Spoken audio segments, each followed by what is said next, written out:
Halo semuanya, perkenalkan saya Nabila Rizka, mahasiswa Fakultas Hukum Universitas Diponegoro. Saya merupakan salah satu mahasiswa yang melaksanakan kegiatan kuliah kerja nyata periode 2 tahun 2020-2021. Program kuliah kerja nyata telah menjadi bagian aktivitas pendidikan yang diterapkan oleh Universitas Diponegoro kepada mahasiswanya, sekaligus bentuk pengabdian mahasiswa kepada masyarakat. Kegiatan kuliah kerja nyata dilaksanakan secara berkelompok dan mahasiswa Universitas Diponegoro akan disebar penempatan lokasinya di desa-desa yang berada di Provinsi Jawa Tengah.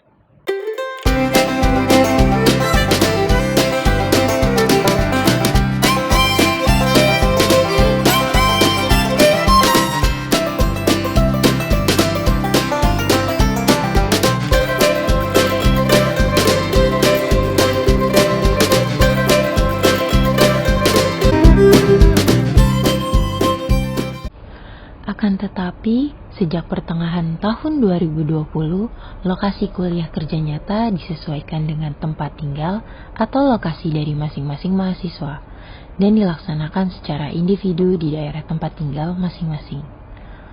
Perubahan tersebut terjadi karena adanya kondisi pandemi COVID-19 di Indonesia. Sejak Februari tahun 2020 hingga saat ini masih berkembang, sehingga Universitas Diponegoro menyusun tema KKN Pulang Kampung sebagai alternatif pelaksanaan kuliah kerja nyata sebelum pandemi COVID-19. Bismillahirrahmanirrahim. Upacara penerjunan mahasiswa kuliah kerja nyata Universitas Diponegoro Tim 2 tahun akademik 2020-2021 Rabu 30 Juni tahun 2021 dimulai.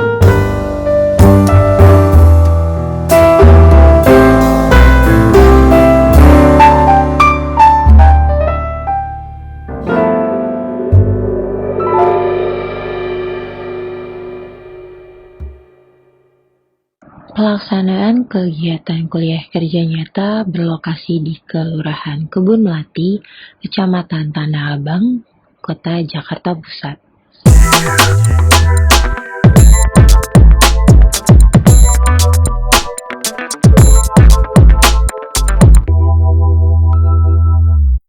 Kelurahan Kebun Melati merupakan kelurahan yang terdekat dengan pusat perbelanjaan terbesar di Jakarta, yaitu Pasar Tanah Abang dan Tamrin City. Memiliki lokasi yang strategis menjadikan tempat ini sebagai pusat bisnis, sehingga mayoritas warganya adalah pelaku usaha.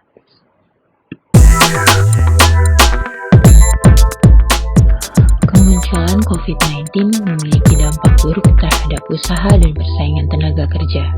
Beberapa pelaku usaha melakukan pengurangan karyawan agar usahanya tetap berjalan. Ada pula beberapa pelaku usaha diantaranya melakukan gulung tikar, sehingga dampak yang terasa ialah bertambahnya angka pengangguran. Lalu, di tengahnya pandemi COVID-19, bahkan tak sedikit informasi yang didapatkan, Jakarta merupakan sumber informasi yang paling cepat didapatkan. Berbagai sumber sangat mudah disebarluaskan. Tak sedikit informasi yang beredar tentang COVID-19 yang berujung hoax. Warga yang saya temui berbicara bahwa banyak sekali berita mengenai COVID-19 dan vaksin yang masuk di dalam grup WhatsApp-nya.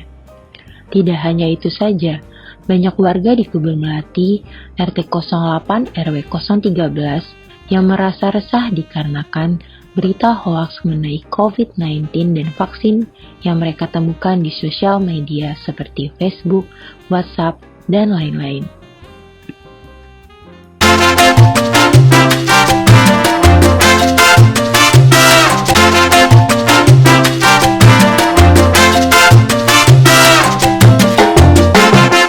Kegiatan kuliah kerja nyata Tim 2 tahun 2020-2021. Adapun program kerja pertama saya yaitu tentang jerat hukum penyebar berita hoaks khususnya COVID-19 melalui sosial media menurut Undang-Undang Nomor 11 Tahun 2008 tentang Informasi dan Transaksi Elektronik dan Penyuluhan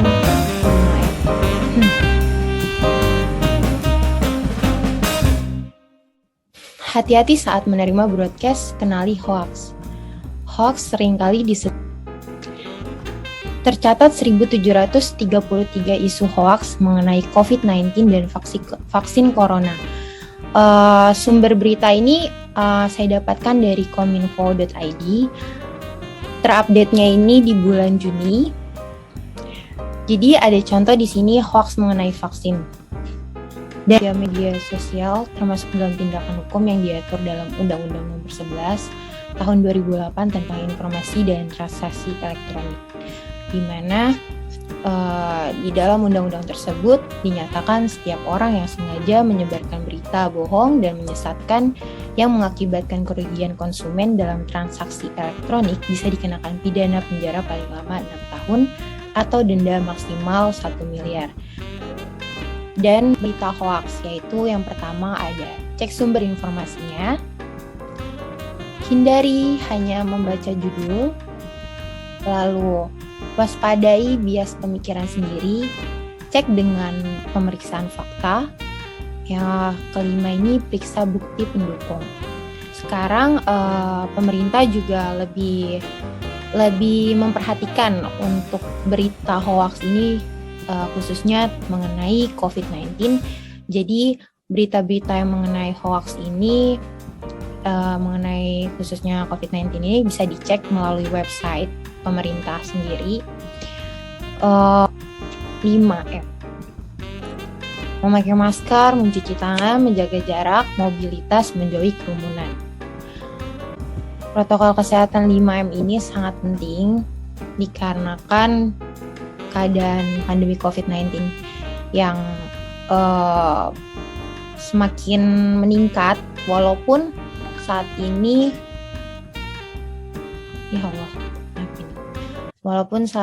banyak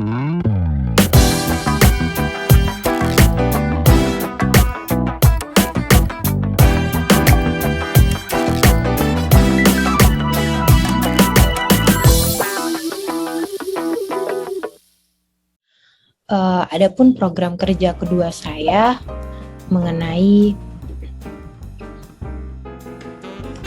menumbuhkan jiwa kewirausahaan di masa pandemi COVID-19 sebagai alternatif jawaban untuk tantangan masa depan menurut UU Nomor 20 Tahun 2008 tentang UMKM.